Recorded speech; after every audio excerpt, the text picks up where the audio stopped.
Star Wars en direct vous est présenté en collaboration avec siteclan.net, mintinbox.net, starwarsholonet.com, planetstarwars.com, starwarsuniverse.com, Star Wars Geeks Québec, ainsi que Génération Star Wars et Science-Fiction.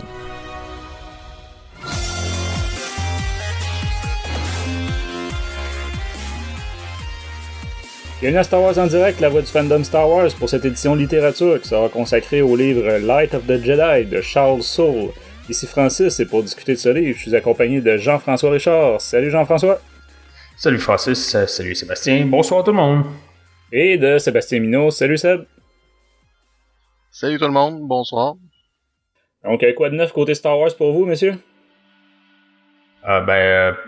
Pas grand chose, je veux dire, à part la lecture des nouveaux livres qui sont sortis, mais sinon, ça a été notre 20e anniversaire la fin de semaine dernière qu'on a fêté pour Star Wars en direct, qui était super le fun comme épisode. Ça a ramené plein de souvenirs, puis on a découvert plein de choses sur le staff de Star Wars en direct. Donc, non, c'était super agréable. Puis c'est pas mal ça ce que j'ai côté Star Wars. Puis toi, Seb?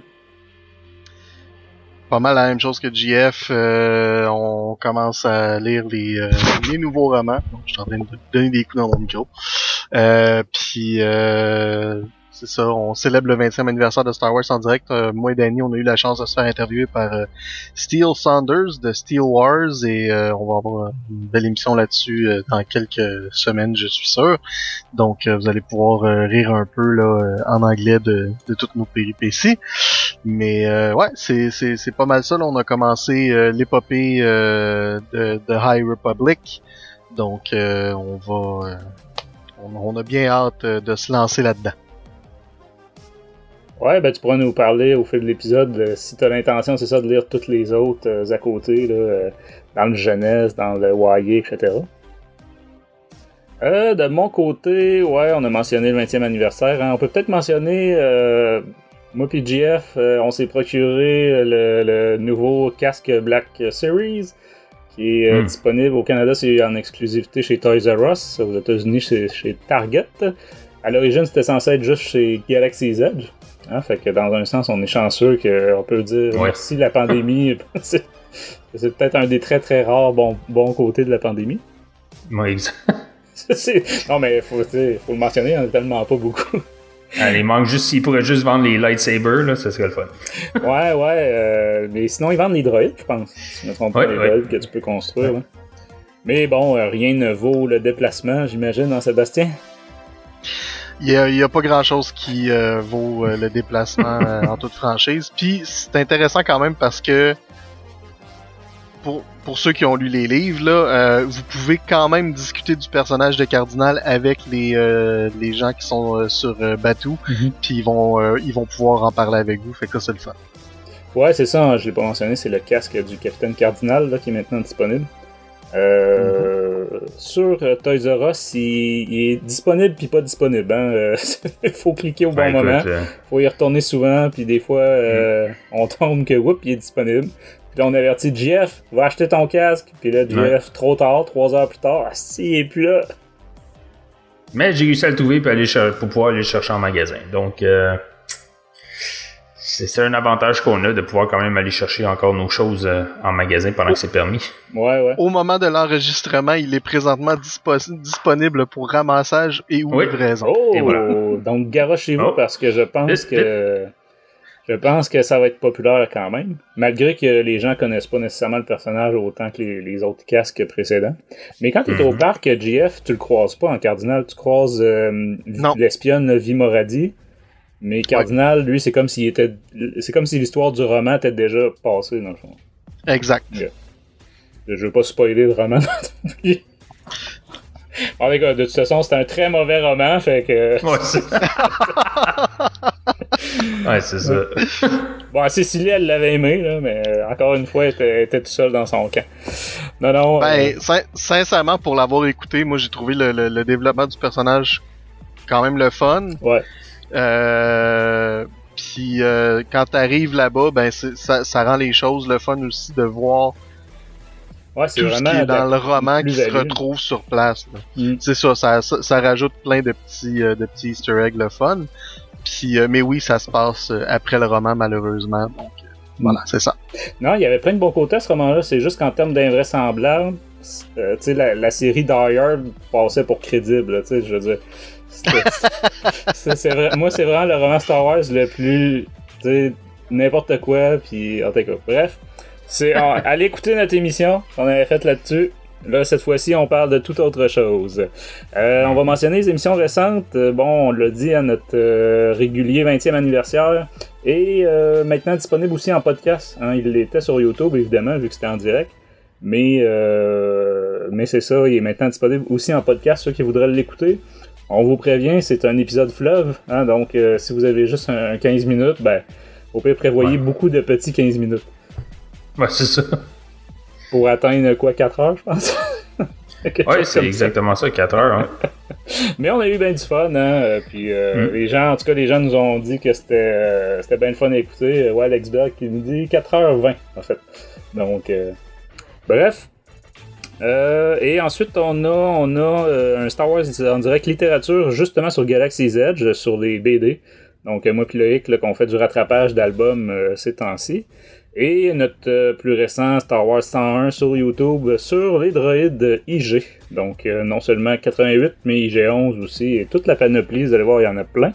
Il y en a même des fois qu'on suspectait pas que c'était des IG. Tu sais, que ça faisait partie, ces droïdes-là, de la gamme IG.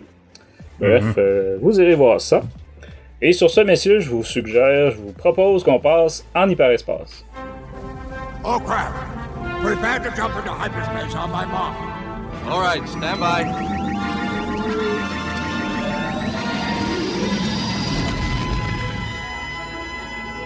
Ok, donc on est de retour, mesdames, messieurs. On va faire une mini point actualité rapide avant de passer à notre sujet principal. Mais c'est lié. Première chose, déjà, aujourd'hui, on vous parle de Light of the Jedi, premier roman adulte de l'ère de la Haute République. Mais le deuxième, donc la suite directe de celui-là, ou en tout cas avec les mêmes personnages, avec certains des mêmes personnages, est déjà prévu pour le 29 juin prochain. Et cette fois-ci, on change d'auteur, ça va être Cavan Scott qui va être à la barre.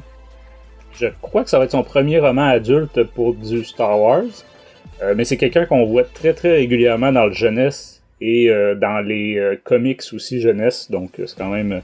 En tout cas, en termes de Star Wars, il connaît son Star Wars. C'est un habitué. Sinon, pour rester sur la lumière des Jedi, justement, c'est le titre français. Pocket nous a annoncé la belle surprise récemment que on va attendre seulement 2 mois et demi pour la version française, donc le 25 mars, La lumière des Jedi.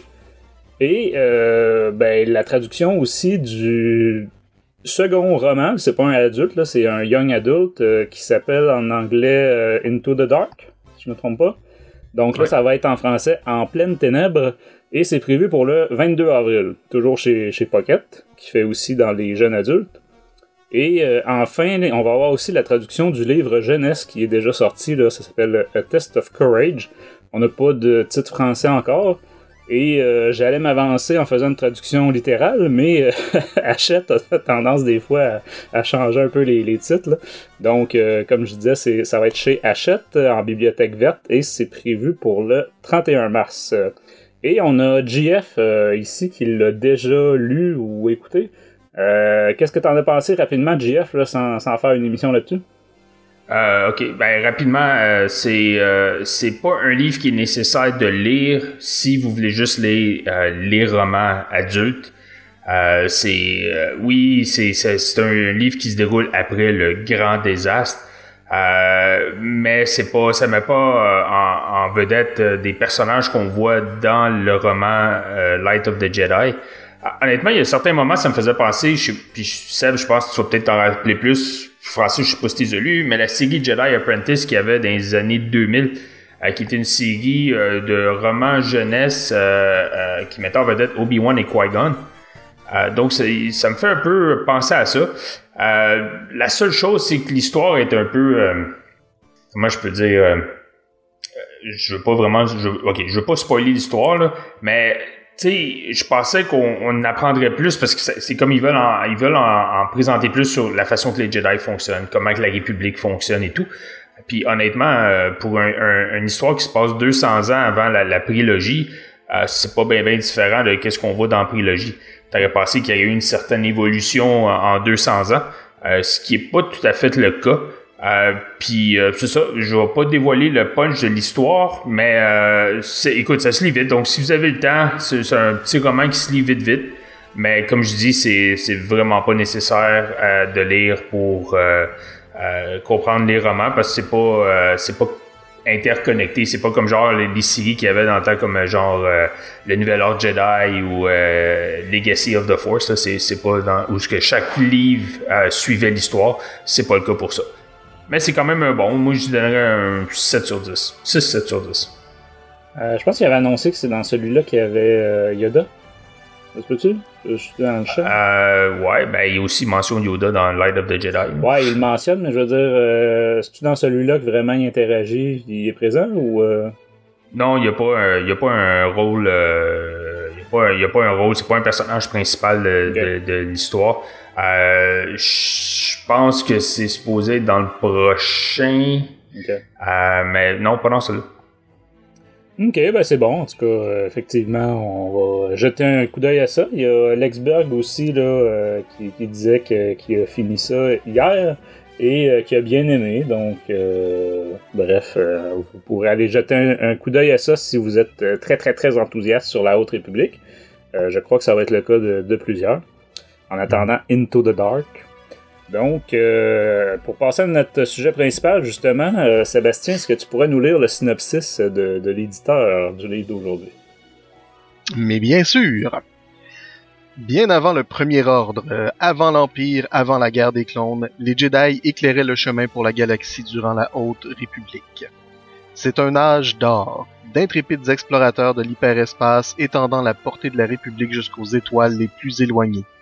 Des mondes prospèrent sous la direction bienveillante du Sénat et la paix règne, renforcée par la sagesse et la puissance de l'ordre renommé d'utilisateurs de la Force, connu sous le nom de Jedi. Avec les Jedi au sommet de leur pouvoir, les citoyens libres de la galaxie sont confiants en leur capacité d'affronter n'importe quelle tempête. Mais même la plus puissante lumière peut générer une ombre, et certaines tempêtes défient toute préparation. Lorsqu'une catastrophe choquante au sein de l'hyperespace déchire un vaisseau en morceaux, la rafale de débris émergeant du désastre menace un système tout entier. À peine résonne l'appel à l'aide que les Jedi se précipitent sur les lieux. La portée de la rafale, cependant, est suffisante pour pousser les Jedi dans leur retranchement, alors que le ciel s'ouvre et que la destruction s'abat sur l'alliance pacifique qu'ils avaient aidé à bâtir. Les Jedi doivent croire en la Force en ce jour où une simple erreur pourrait coûter des milliards de vies. Alors que les Jedi combattent vaillamment contre ce fléau, quelque chose de vraiment mortel grandit au-delà des frontières de la République. Le désastre de l'hyperespace est bien plus sinistre que ce que pourraient suspecter les Jedi. Une menace se cache dans les ténèbres, loin d'eux. Oui. Ouais. Toum toum toum. Ouais, quand on va faire la version podcast, il faudrait essayer de mettre une musique sombre à ce moment-là. Et juste pour le mentionner, Alex Berg dans le chat qui nous mentionne que c'est ça pour Yoda, si je ne me trompe pas, ce serait dans la High Republic Adventure, donc la série de comics jeunesse qui serait plus présent. Donc, quelques petits points techniques rapides. On l'a mentionné, c'est par Charles Soule. Ceux qui n'ont aucune idée de qui on parle ici, effectivement, c'est son premier roman adulte Star Wars. Ben, son premier roman Star Wars tout court. Mais c'est un auteur très respecté, quand même très aimé dans le petit monde de Star Wars parce que c'est un auteur de séries de comics du côté des comics adultes là, chez Marvel. C'est lui qui a fait une partie de la série Poe Dameron. Il a fait la très très très bonne série Vador, le Seigneur Noir des Sith, sur les lendemains de la revanche des Sith. Et je crois qu'il est à la barre de la série principale en ce moment, la série Star Wars. Si je me trompe pas. C'est pas lui qui avait fait la mini-série de Darth Maul aussi? Faudrait que je vérifie, mais non, je pense que non. On va vérifier ça pendant qu'on continue l'émission. Sinon, le livre d'aujourd'hui se passe... On dit en moins 232, parce qu'ils nous ont dit que ça se passe à peu près 200 ans avant. C'est peut-être juste histoire de donner un chiffron, là, mais c'est ça. On va dire en moins 232. Un livre de 400 pages, quand même 13h30 en audiobook. Ensuite, c'est comparable en ceux qui voudraient se faire une image, comparable à Chaos Rising dans la nouvelle trilogie là, de Timothy Zahn. Et aussi à Shadowfall, là, plus récemment, dans la trilogie de Alphabet Squadron.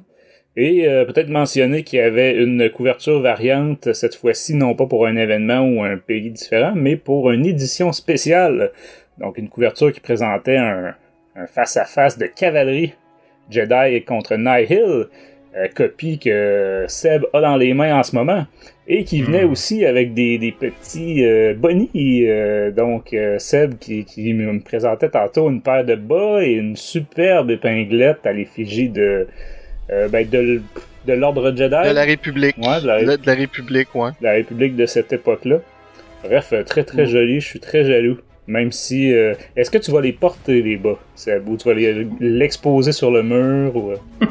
Ben, je vais être très franc, je vais probablement les porter, mais c'est des bas qui sont plus des bas que j'aime à dire d'habits propres. Okay. Donc, probablement lors de ma prochaine croisière dans 25 ans, quand on aura notre merveilleuse petite soirée bien habillée, là, ça sera probablement la paire de bas que je vais apporter à vous. Mm-hmm. Mais je voulais juste dire, ça va pas si bien que ça, hein, ce livre-là, dans le sens que beaucoup de personnes ont reçu des colis endommagés. Oui, absolument. Toi, oui. Ben oui, je peux essayer de le montrer à la caméra pour ceux qui sont avec nous sur Discord. On voit là que j'ai un petit coin qui a été abîmé sur ma couverture arrière, mais puis moi j'ai été chanceux. Le problème c'est qu'ils ont mis le livre dans une boîte qui est comme trop grand, 8 fois la taille. Okay. Et puis la seule chose qu'ils ont fait c'est qu'ils ont mis une feuille de papier. Ouais.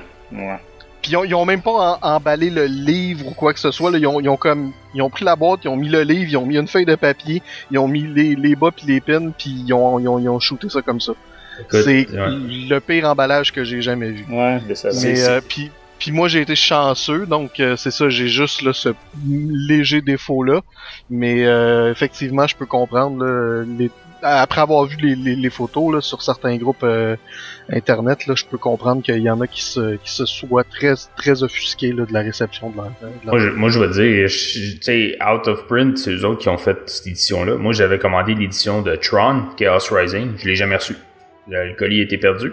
Puis là, après ça, j'entends ceux qui ont reçu les collants endommagés pour cela. Je vais dire, c'est plate parce que tu payes plus justement pour l'édition spéciale, fait que tu t'attends à ce qu'ils fassent plus attention dans la livraison, mais ça a l'air que non. Ben c'est sûr que les gens qui le commandent, c'est justement ceux qui veulent une édition de collection. Fait que c'est ça, exactement. Exactement. Pour y faire attention. Ouais, parce que écoute, ça revient quasiment avec le shipping, c'est pas loin de $100 facilement. Ben, c'est revenu à 76$ canadiens.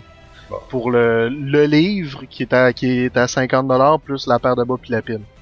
Fait que considérant que la paire de bas c'est très similaire à l'autre compagnie que j'oublie le nom, genre je vais dire Unity, mais il me semble que c'est pas ça. Puis c'est à peu près ça, 25-30$ pour la paire de bas. Une pin comme ça, si je me base, c'est comme à la qualité, c'est une pin en émail. Chez Disney, c'est des pins qui vont vendre 12-13$.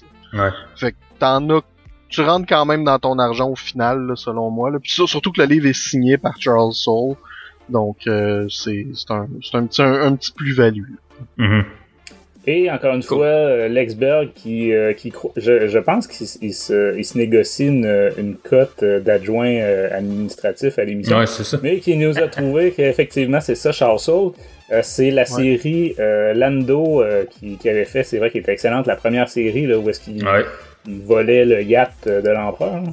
Et la série Obi-Wan et Anakin que j'avais pas détesté personnellement, là, mais je sais qu'il y en a qui avaient beaucoup moins aimé, mais bon.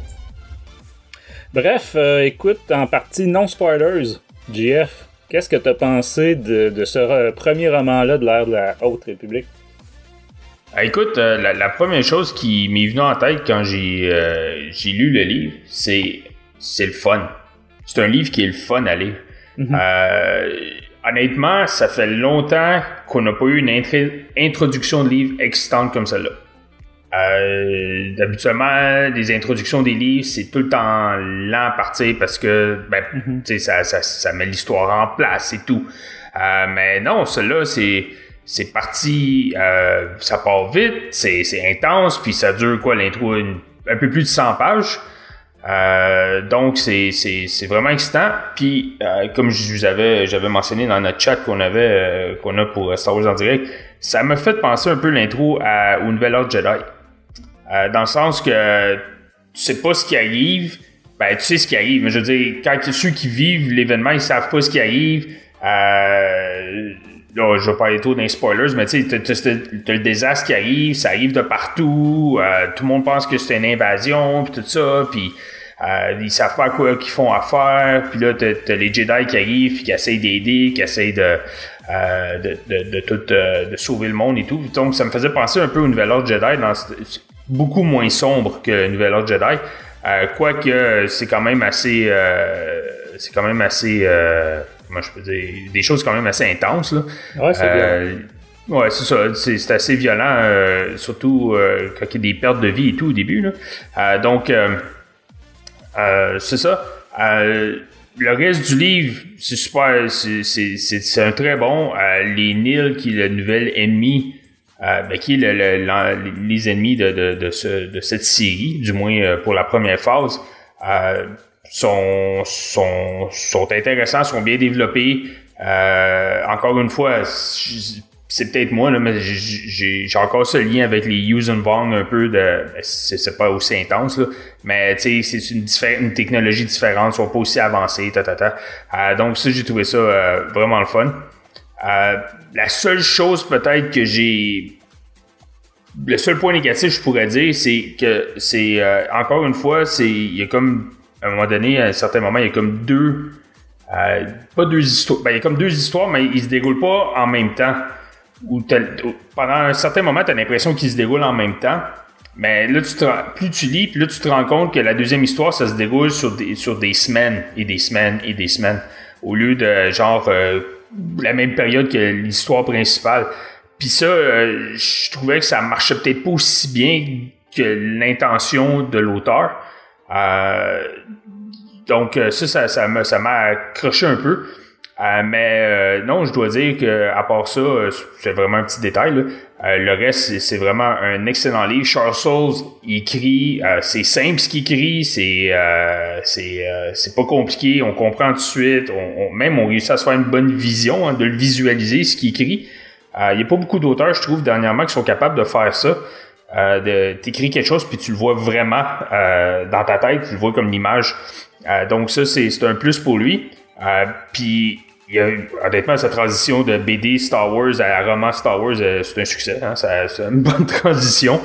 J'espère qu'ils vont lui en donner plus parce que il a fait un excellent travail avec celui-ci. Et j'aimerais ça que ce soit lui. Je sais pas s'il va en écrire d'autres pour la série The High Republic. Je sais pas s'il va écrire parce qu'il y a 3 phases, donc d'après moi c'est déjà fini pour la phase 1 là, pour lui, mais je sais pas s'il va écrire dans la phase 2 ou 3, mais je le souhaite, ou je le souhaite qu'il lui donne un autre roman. Honnêtement, je le verrais faire un roman sur peut-être Anakin, Obi-Wan, quand Obi-Wan entraînait Anakin. Je le verrais faire un film de même, pas un film, excusez, un livre, parce que je trouve qu'il y a vraiment bien la relation maître-padawan. Même si ça se passe 200 ans avec ce qu'on connaît, c'est pas si différent que ce que on voit dans la prélogie et dans les films Star Wars. Il y a quelques petites affaires différentes, comme l'affaire que j'ai trouvé cool, c'est qu'on apprend que les Jedi ils ont des armures puis tout, dépendamment des situations. Donc ça c'était cool à voir parce que c'est pas vraiment le cas dans la prélogie et tout. Mais les relations qu'il y a entre les Jedi, je trouve qu'il y a vraiment très bien. Sa facilité d'écrire ces relations-là, c'est vraiment un de ses points forts. Puis ça tient intéressé au personnage. Parce que c'est pas facile, là. Tout est nouveau. C'est tous des nouveaux personnages. À part Yoda, on sait qu'il est là. Puis Yoda, il est mentionné dans ce livre-là. Il n'y a pas de scène dans ce livre-là. Il est mentionné. Mais sinon, le reste, là, c'est tout nouveau. Fait que, tu sais, t'as comme c'est pas les soldats, mais t'as comme la garde de la République, t'as les Jedi qui travaillent ensemble, tu sais, c'est tout des nouveaux personnages, puis il réussit à vraiment à te garder intéressé à ces personnages-là. Encore une fois, chose que je trouve que plusieurs auteurs ont beaucoup de difficultés à faire depuis le nouveau canon. Quand ils introduisent des nouveaux personnages, là, on a l'impression qu'on perd intérêt. Mais je trouve qu'avec lui, ça a été tout à fait le contraire. J'ai été accroché aux personnages, même des personnages qui sont là pendant 3-4 pages parce que après ça, ils sont plus là. Puis non, mais tu comprends. Je t'ai dit de pas spoiler, ouais, je sais. Mais j'ai pas nommé personne, j'ai rien dit. Mais ce que je veux dire, c'est que, tu sais, fait que pour lui, moi je trouve que c'est vraiment un point fort parce qu'écoute, quand il arrive, peu importe ce qui arrive, t'es comme wow, tu sais, t'es comme man, tu sais, il a réussi vraiment à t'attirer à ce personnage-là et à t'attacher. Fait que c'est vraiment des points forts pour lui. J'y souhaite plusieurs romans Star Wars. Je pense qu'il y a une bonne carrière devant lui pour ça. Excellent livre. J'y donne un gros 18.5 sur 20. Excellent. De ton côté, Seb? Je vais relancer JF sur une chose qu'il a dit pour Charles Soules, un livre sur la Open Circle Fleet. Ça pourrait être intéressant. Parce que je pense que quelque chose que Charles Soules est capable de bien faire, c'est quelque chose que Aaron Alston, puis Troy Denning, puis Michael A. Stackpole étaient capables de bien faire, c'est-à-dire écrire des batailles spatiales. Puis ça, je pense que c'est quelque chose qui est rare chez les auteurs de Star Wars, malheureusement. Ensuite, pour le livre en tant que tel, tu vois, moi, je suis pas tout à fait comme toi, JF, mais même pas à l'opposé complètement, mais presque. Je trouve que le livre est quand même bien écrit, là. Charles Soules a vraiment fait une bonne job, mais c'est clair que ça fait partie d'un tout. Ouais. Puis je comprends qu'il y a plusieurs personnes, parce que j'ai vu dans les dernières semaines, il y a plusieurs personnes en ligne qui ont dit que ils avaient de la misère à embarquer dans le livre parce qu'ils trouvaient que le tempo était quand même relativement lent. Puis je peux comprendre ça. Comme tu as dit, l'intro prend à peu près une centaine de pages, le livre en fait 232. On comprend là que ça prend comme un bon moment avant de partir. Donc c'est pas vraiment un roman d'introduction où on dit clairement, ben c'est pas vrai qu'on dit pas clairement, mais je pense que c'est pas 100% clair qui sont les gentils, qui sont les méchants, etc. Donc le temps qu'on se déplace vers comme plus de clarté pour ça, ça va prendre quelques romans, là, j'ai l'impression. Mais oui, c'est sûr, on a les Jedi d'un côté, on a la République dans le milieu, puis on a les Nihil de l'autre côté. Et ce qu'on comprend assez vite, quand même, c'est que les Nihil, c'est aussi des citoyens, où ça a été à un moment des citoyens de la République. Puis ça, c'est pas un spoiler, là. Mais contrairement au Yuuzhan Vong, tu sais. Ouais, il arrive pas de l'extérieur. Non, il arrive pas de l'extérieur, t'as raison. Ouais. C'est ça. Puis quand tu me disais, parce qu'il y a quelques semaines, tu l'as lu avant nous autres, puis je sais ça, t'as eu la chance de dire, ça m'a fait penser au Nouvel Ordre Jedi. Ben moi, j'ai comme fait, oh cool, ça va être vraiment écœurant. Puis là, je t'avoue que la barre était haute. Jeff a gâché ouais, j'ai gâché. J'ai mis tes attentes un peu trop hautes. Je me suis un petit peu enfargé, là. Ben, comme je te dis, comme quand on en rediscutera dans quelques minutes là, pour la version spoilers, quand on pense à ce vers quoi on s'en va, à ce moment-là, ça rouvre la porte à quelque chose d'autre. Mais en général, le livre est quand même très bien écrit. Il est écrit de manière quand même temporel puis pas compliqué, on se perd pas, on suit qu'est-ce qui se passe, on sait où est-ce qu'on est. Il y a des événements qui se passent qui sont un peu en parallèle, mais on n'est jamais comme complètement perdu là dans qu'est-ce qui se passe dans le livre. Donc ça c'est quelque chose qui est le fun. Et puis j'essaie de penser à qu'est-ce que je peux parler sans aller dans les dans le spoiler, mais je vais dire une chose que t'as dit que je vais te contredire. Il y a pas juste Yoda qui est là qu'on connaît. Il y a d'autres personnages aussi. Non, c'est juste que les autres, tout le monde s'en fout. Fait que c'est pas... Ouais, c'est ça. Non, mais les gens se souviennent pas de leur nom, tu sais. Ben moi je m'en suis souvenu puis j'ai comme fait hein. Ouais, parce que c'était pas contrairement à Yoda, bon, on le sait à cause de son âge, tu sais, c'est logique. Ouais. Et les autres, effectivement, je sais pas si ça avait déjà été mentionné qu'ils vivaient aussi vieux que ça, mais... Ben c'est ça qui est quand même un peu surprenant. Là. Donc, mais on en reparlera dans le dans la section. Je vais donner un indice. Pensez Q-tip. Mais il y a pas juste lui. Oui, je sais, il y en a un autre. Non, mais l'autre, pensez, c'est quoi la race de chien qu'on y voit jamais le visage, là? Ah, d'accord, on en reparlera tantôt. Fait que, donc, c'est ça. Je vais être moins généreux que toi, JF, pour ma note. Je vais donner peut-être un... j'essaie de me calmer là, sur les grosses notes. Là. Fait que je vais lui donner un 14 sur 20. Oh, ok. Parce que c'est un livre d'introduction. Le tempo, il est quand même lent. Il est intéressant, il est le fun, mais je peux comprendre qu'il y a des gens qui vont avoir de la misère à rentrer dedans. Mm-hmm. Puis malgré, tu sais, comme toute l'action qui peut se passer puis se dérouler dans le livre, on n'est pas comme sur le bord de notre chaise là, c'est comme on n'est pas sur les nerfs tout le long du livre. Là. Que dans le temps du Nouvel Ordre Jedi, il y a des livres où on était comme que c'est Non, c'est ça. C'est pour ça que j'avais spécifié l'intro fait penser au Nouvel Ordre Jedi. Parce... En tout cas, ouais. Je suis d'accord avec toi pour ça. Donc, ouais. Je vais y aller avec un 14. Ben, excellent.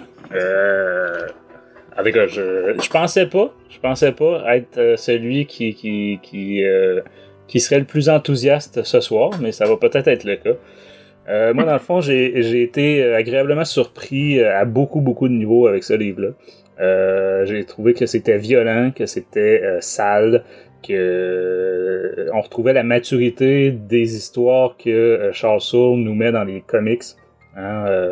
Donc, c'est ça, on s'éloigne de l'aspect familial, on va dire, de plusieurs des romans adultes là, récents.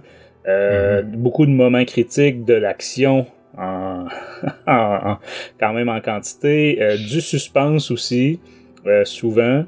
Je vais y revenir.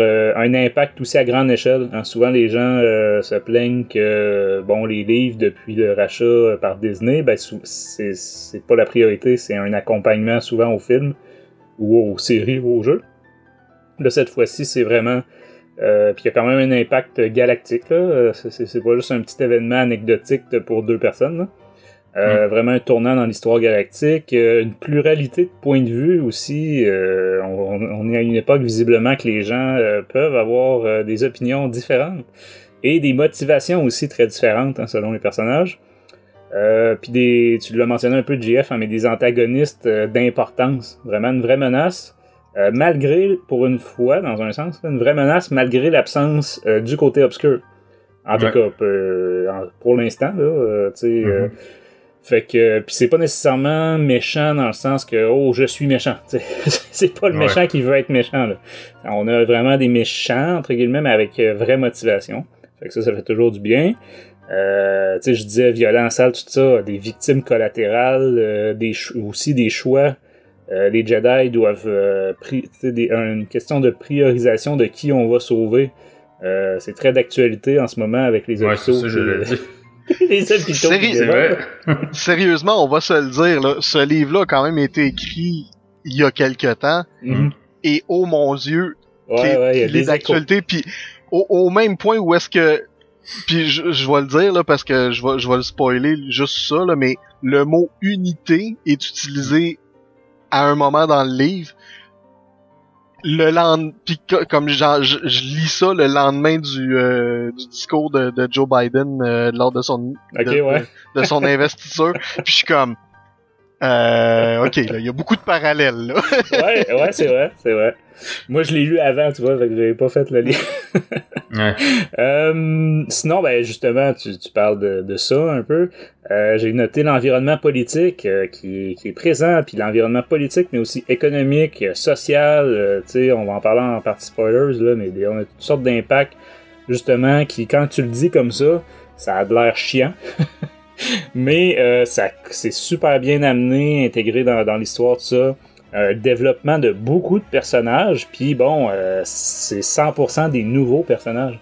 Hein, tu sais, donc c'est ça aussi en termes de défi, là, je veux dire, c'est pas comme quand tu fais une histoire avec Luc, là, je veux dire, là, t'es obligé de poser des bases pour beaucoup de monde.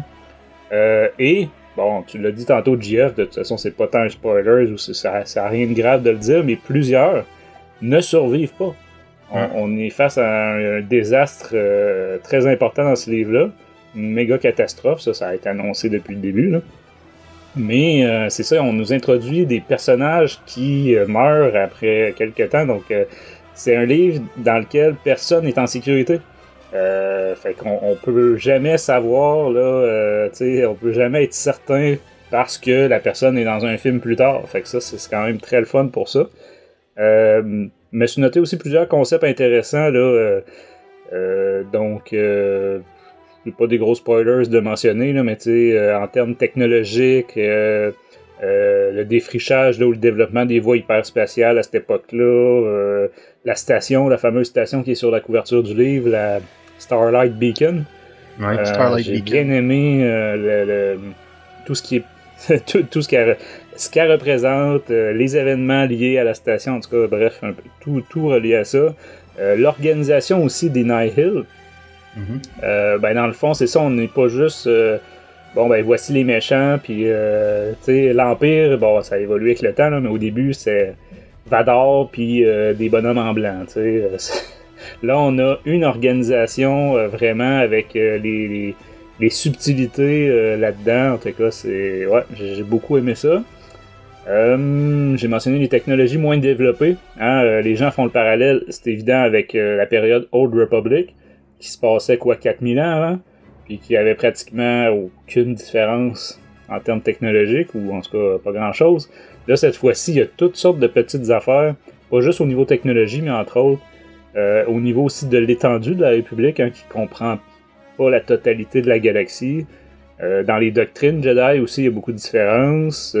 Bref, on a une vraie sensation de retour à une époque antérieure.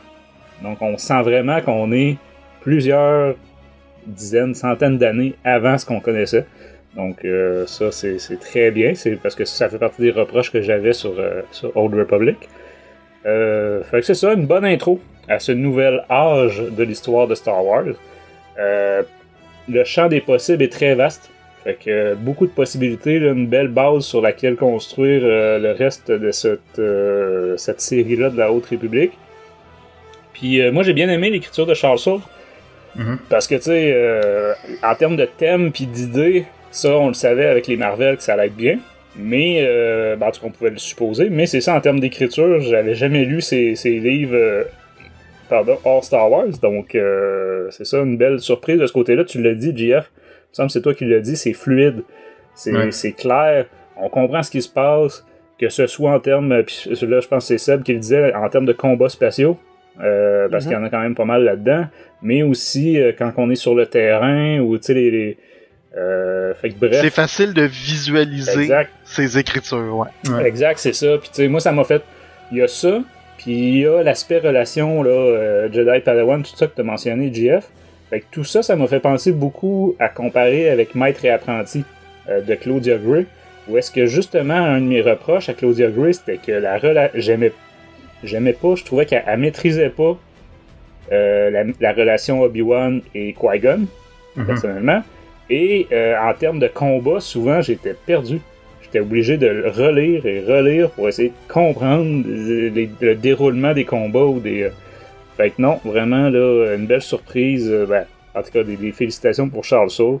Moi, je trouve que le défi est relevé à tous les niveaux. Et puis, en termes d'appréciation personnelle, je pense pas que ce serait mon meilleur des romans canon Star Wars. Mais je voudrais pas y enlever des points pour ça parce que je trouve que c'est très... C'est à cause des thèmes ou des... c'est pas à cause du roman en lui-même. Mais vraiment, c'est juste parce que moi, c'est ça, des histoires de Jedi très nombreux, puis de la République, tout ça, c'est un peu moins mon dada. Mais en termes de qualité de livre, de divertissement, de tout ce que vous voudrez, tu as mentionné la grosse intro. Oui, c'est vrai que c'est long. Mais moi, je voyais ça un peu comme les nouveaux James Bond qu'ils font depuis quelques années. T'sais, le film commence, t'es dans l'action. Tu comprends? C'est un peu ça. T'as raison, JF, souvent les intros, ça va être relativement lent. Ils nous présentent le décor, les personnages, tout ça. Là, regarde, on plonge à pleine vitesse dans l'histoire. Fait que... je vais quand même donner ça au livre, à comparer au Nouvel Ordre Jedi. Ça prend pas un livre au complet avant d'arriver à l'événement majeur. Ouais, c'est pas à la fin du livre. C'est ça, c'est presque plus comme un épisode de Mayday à Discovery, là, pour ceux qui nous suivent pour les écrasements d'avion, là. Donc, tu vois l'écrasement d'avion au début de l'épisode, puis il t'explique après comment ça fonctionne. Fait que c'est un peu ça, t'as l'événement qui arrive au début du livre, puis après ça, on gère les conséquences de l'événement. Non, c'est ça. Puis tu sais, quand je dis défi au pluriel, là, relevé, c'est parce que ça aurait été tellement facile de se casser la gueule. On parle de nouvelle ère complètement. On n'a aucun repère en termes... tu sais, oui, il y a l'ordre Jedi, mais la République, c'est autre chose. L'ordre Jedi est même très différent. Tu sais, c'est ça, on n'a pas de personnage connu, tout ça. Une ou deux petites mentions de Yoda, là, pas plus que ça. Fait que... mais pourtant, on se sent dans Star Wars. Vraiment, moi, je trouve que c'est défi plus que relevé. Fait que c'est pour ça que ça va être, je crois, peut-être juste le deuxième roman du canon que je vais lui donner cette note-là. Peut-être le troisième. En tout cas, il n'a pas eu beaucoup, mais je vais lui donner la note parfaite de 100%. De 20 sur 20, si vous préférez. Pour Light of the Jedi. Fait qu'un 18.5 pour toi, JF, et un 14 pour Sébastien. Ouais. Et un 20 de mon côté. Fait qu'avertissement. Avertissement, ceux qui n'auraient pas lu ou fini le livre, ou bref, on va passer en section spoilers, donc vous pouvez mettre l'émission sur pause là, si vous voulez pas vous faire gâcher le plaisir, et revenir écouter le reste de l'émission à ce moment-là. Sinon, ben, vous aurez été prévenus. Donc, JF, est-ce que tu pourrais nous faire un résumé spoilers de ce livre-là? Et j'ai dit tantôt que l'audio durait 13 heures, donc c'est ça, en moins de 13 heures, c'est pas ça. Ça va être proche, par exemple. Non, plus je le lis, plus je suis comme, ouais, c'est vraiment long comme résumé, mais bon, on va y aller. Donc, Light of the Jedi, moi, ce que j'ai trouvé intéressant, c'est que ça s'ouvre sur les mots « tout va bien ». Hein? All is well. Donc, justement, c'est ce qui préfigure le désastre à venir. Donc, dans le fond, c'est le vaisseau qui s'appelle le Legacy Run, qui est un vaisseau qui fait penser un peu à un navire de croisière. Donc, c'est un gros navire qui est conçu pour passagers et marchandises. Il voyage dans l'hyperespace pour aller dans la bordure extérieure, les Outer Rim. Et tout d'un coup, il y a un obstacle qui apparaît devant lui. Dans la ligne d'hyperespace. Le vaisseau tente d'éviter l'obstacle, mais bon, vu que c'est un vieux modèle, le vaisseau ne peut éviter la collision. Le capitaine du vaisseau, à ce moment-là, qui est Eda Cassette, elle, ce qu'elle fait, c'est qu'elle a scellé les compartiments passagers en espérant pouvoir sauver des vies. Mais elle va jamais savoir si elle a réussi à en sauver une, car elle est morte dans la collision. Donc, c'est alors que commence une série d'événements qui menacent de détruire plusieurs mondes dans la galaxie, sur le point d'être touchés par des débris du vaisseau Legacy Run. Donc, la menace immédiate apparaît dans les cieux entourant le système Edzal. où plusieurs vies sont emportées par des éclats d'obus volant hors de l'hyperespace justement du vaisseau Legacy Run. Les Jedi, qui sont à ce moment-là des gardiens de la paix et de la justice, sont appelés à essayer de sauver autant de vies possible au milieu du chaos et de la terreur sous la direction du maître Jedi Avar Kriss. Excusez, ça sonne... Chris. OK. Ouais, au Québec, on te mettra un petit bip-bip là, de censure. OK. Donc, il y a aussi le Jedi Padawan Bel Zetifar et son maître Loden Great Storm qui traversent la panique ressentie par les citoyens alors qu'ils tentent d'accéder aux vaisseaux qui veulent quitter la planète. Ils utilisent justement leur pouvoir de la force ainsi que leur sabre laser pour empêcher les maraudeurs de profiter des défavorisés du système. Alors que les officiers de la République prévoient tirer les émergences du ciel, un Wookiee Jedi nommé Buryaga Agaburi, dont la capacité de la force lui permet de ressentir les émotions des autres, sans qu'un gros morceau de débris contienne des passagers vivants. Donc, l'équipe de pilotes Jedi et experts les experts Josh et Pika Adrin, qui sont mari et femme, ils sont les deux capitaines qui sont pilotes et copilotes de vaisseau, lancent une tentative de sauvetage impossible pour ralentir l'habitacle rapide et le tirer du ciel sans perdre la vie avec un grand succès. Quand un gros morceau de débris dirigé vers le soleil est découvert pour contenir du gaz Tibana, hautement explosif, les Jedi, unis par la capacité unique de la force d'Avar Kriss, se regroupent pour utiliser la force pour déplacer l'objet hors de la trajectoire du soleil, empêchant ainsi la destruction de la galaxie. Bien que le système Etzal soit sauvé, les morceaux du Legacy Run continuent de menacer. Se promènent en hyperespace. C'est ça. Donc, ils menacent d'autres mondes à travers la galaxie, forçant la chancelière de la République, Lina So, à fermer les voies de l'hyperespace jusqu'à ce qu'une raison de la destruction du Legacy Run soit découverte. La station spatiale, le Starlight Beacon, qui est un projet important conçu pour unir les mondes de la bordure extérieure avec le monde intérieur, là, qui est tout ce qui est le centre de la galaxie, le Coruscant et tout, devrait ouvrir bientôt et les officiers Jedi et République sont chargés de trouver la vérité sur le Legacy Run afin que la station puisse s'ouvrir au moment sidulé.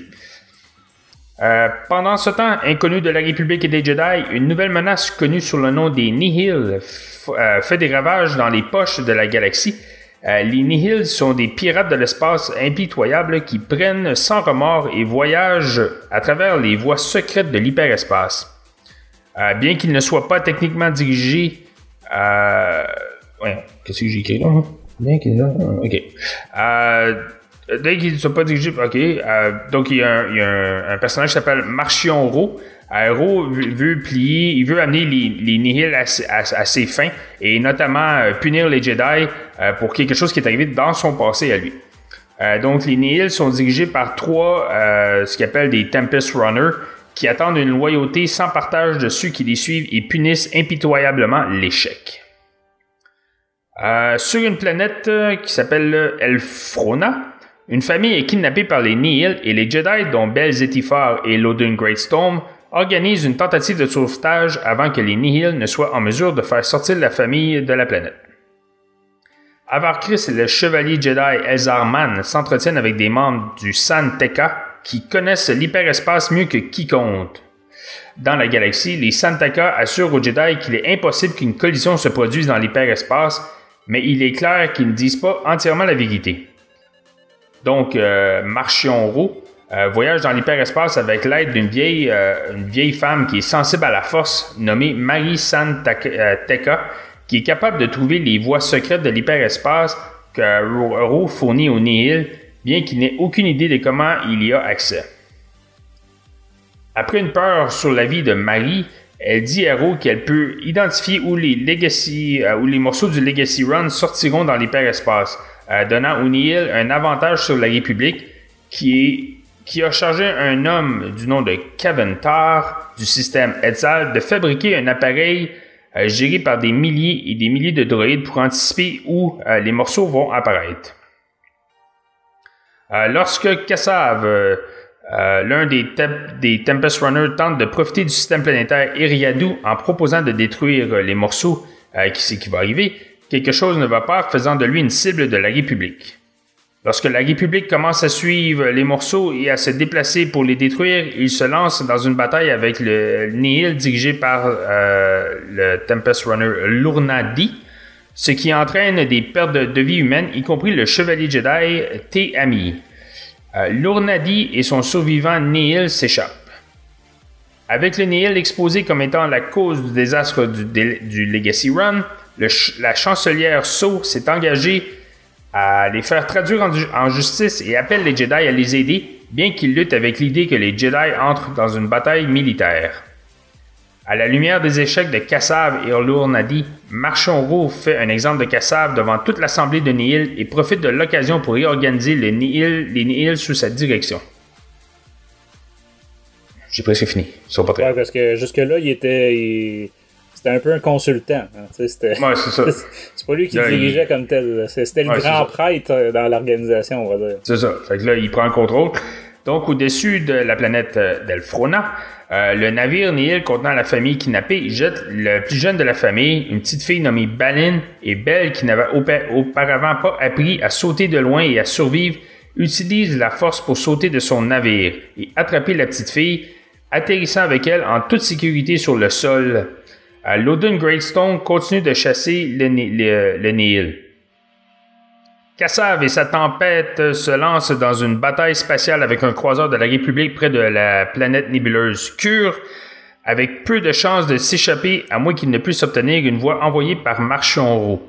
Ils se rendent vite compte que Ro les a conduits dans un piège et Ro profite de l'occasion pour détruire le croiseur de la République et faire croire à la République qu'ils ont détruit le Nihil, bien qu'il n'ait vraiment détruit que Kassav et sa tempête. De retour sur Elfrona, Loden Greatstorm est capable de rattraper le Nihil et de sauver le frère de Balin, mais quand ils tentent de sauver leur père Otto, Lournadi se présente pour les intercepter, faisant deux prisonniers du Nihil. Lournadi découvre que Marchion-Ro a orchestré chacun de leurs échecs pour amener le Nihil sous son contrôle. Elle regarde Ro tue Otto avec le sabre laser de Loden et lui dit qu'il a orchestré l'enlèvement d'Elfrona, non pas pour lui amener la famille, mais un Jedi, car il savait qu'il y avait un avant-poste, qu'il y avait une station Jedi sur Elfrona. Un Jedi est exactement donc ce dont j'ai besoin, dit-il.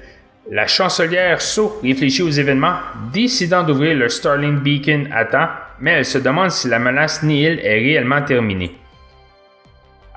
Dans ce qu'on appelle le No Space, Marchion-Ro assemble les Nihil, les encourageant dans l'avenir de détruire la République à cause du sacrifice de Kassav pour faire croire à la République que la menace est passée. Ensuite, Marchion-Ro se rend dans une pièce avec 8 cellules, dont 7 sont occupées par des prisonniers qui sont torturés par choc. La douleur qu'il ressent est conçue pour couper le 8e prisonnier, qui est Loden Greatstone, de la force.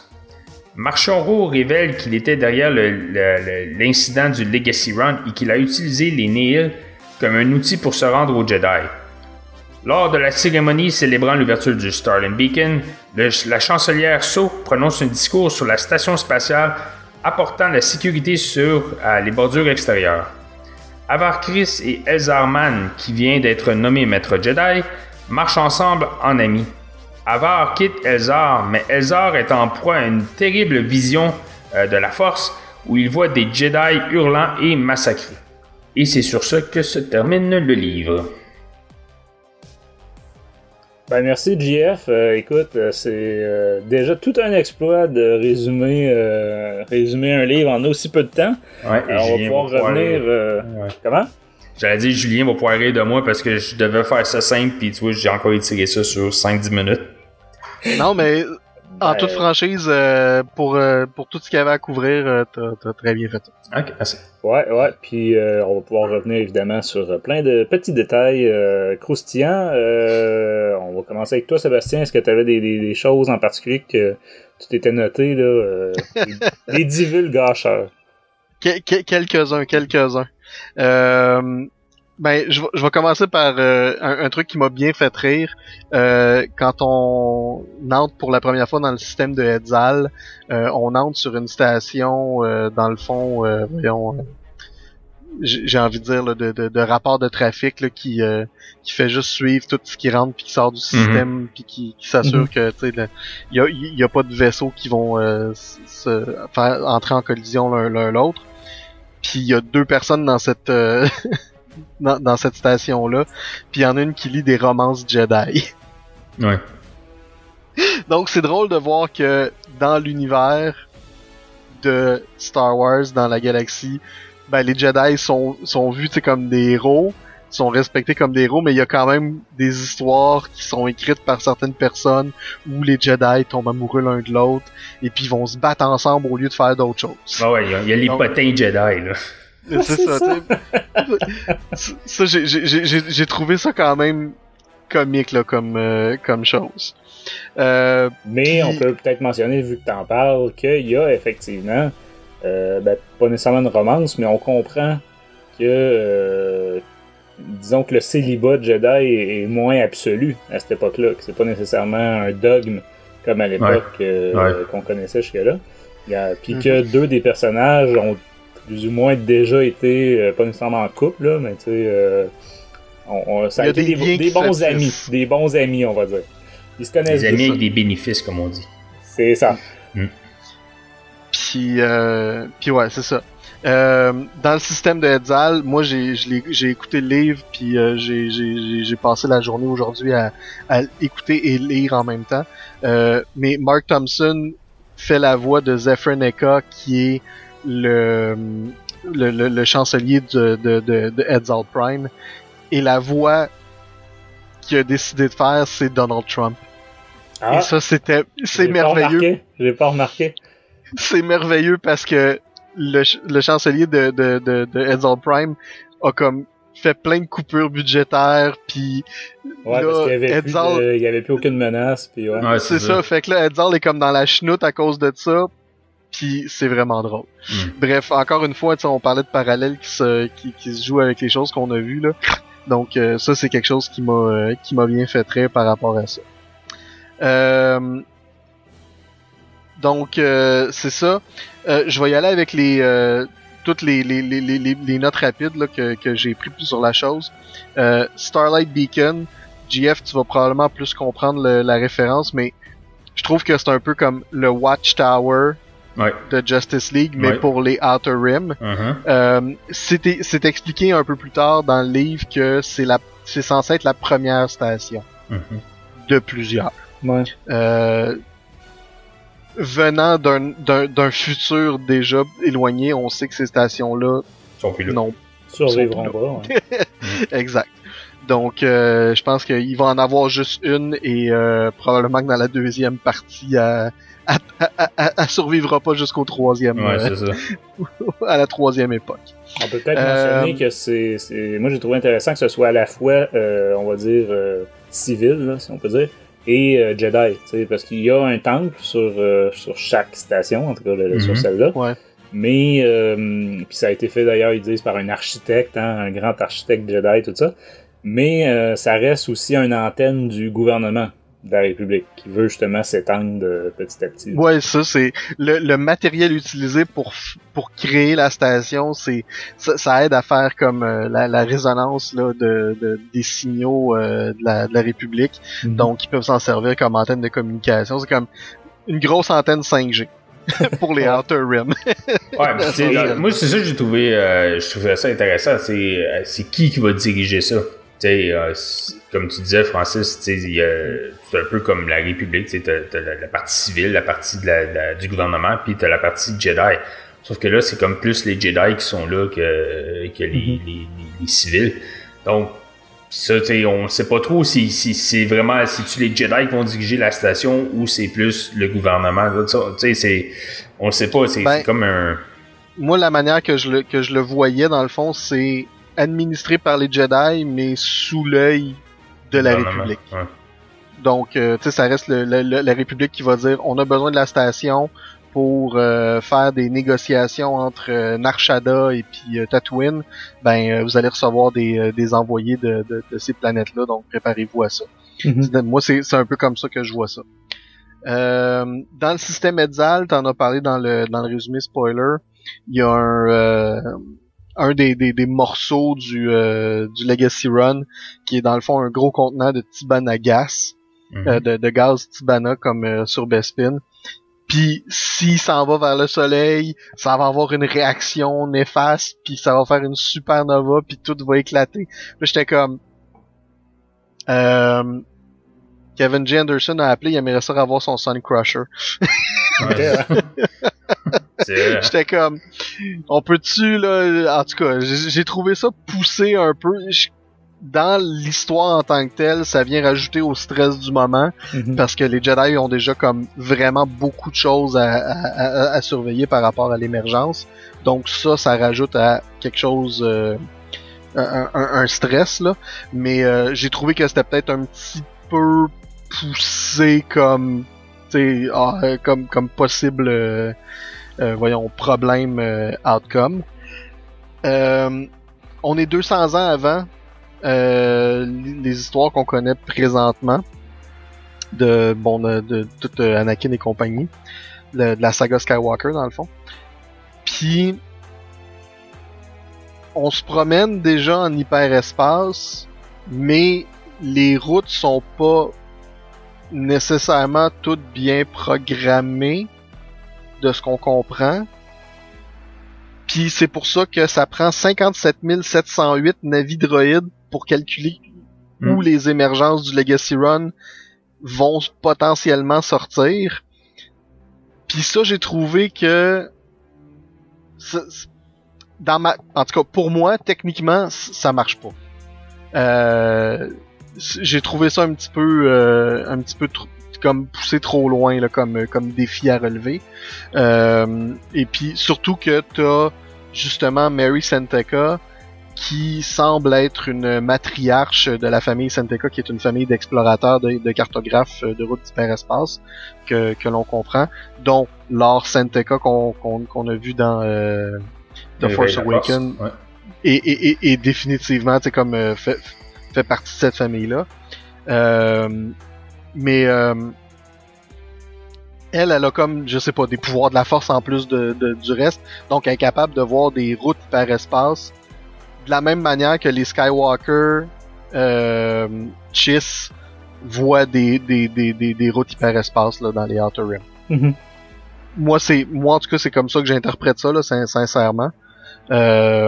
Le futur nous en dira plus parce qu'on s'attend à revoir les personnages, puis probablement que les Jedi vont avoir une discussion intéressante avec la famille Senteca éventuellement.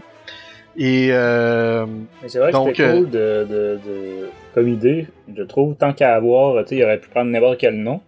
Mais c'est ça, on l'avait aussi dans la série sur voyons, je cherche le nom, l'ascension de Kylo Ren.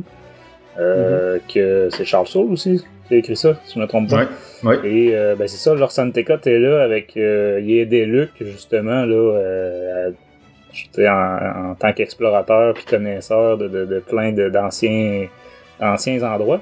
Et justement, il allait dans un temple le temple n'est pas nommé dans ce livre-là, mais la planète, elle l'est, là. Donc, non, c'est ça, il y a beaucoup, beaucoup de liens, je trouve, dans ce roman-là, et je suis tombé sur un article d'un blogueur qui est allé chercher tous les petits easter eggs au livre légende, tout ça, là, puis je pense qu'il y en a genre 60, c'est une très très longue liste, là.